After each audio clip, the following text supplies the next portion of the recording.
Hello, xin chào các bạn nhé. Thì đây mình vào thăm ruộng nha các bạn. Lúa chín hết rồi. Cắt nó không có đường đi này, vui lắm. Hết mưa mà gặt được. Sau những chiều quay xung quanh ruộng nha các bạn. Đây thì chín nhiều lắm.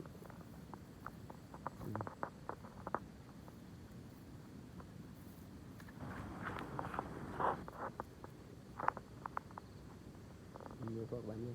Đó. Đến chia chín ruộng người ta các bạn. Ở đây là chín ruộng mình. Đó là cho ai mình ở đây nha.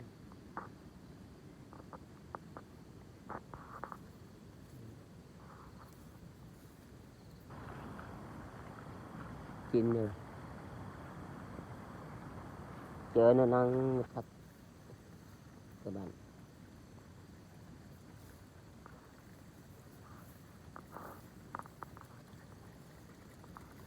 Chín hết rồi các bạn ơi.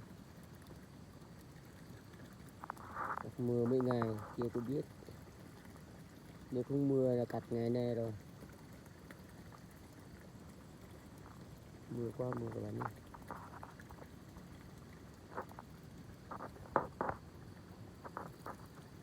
Chín hết rồi ruộng mình các bạn.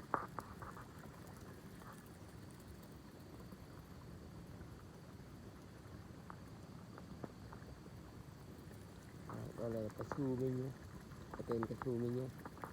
Ở dưới là ruộng mình. Cảm ơn các bạn xem video mình nhé. Dừng lại tại đây. Chào tạm biệt nhé.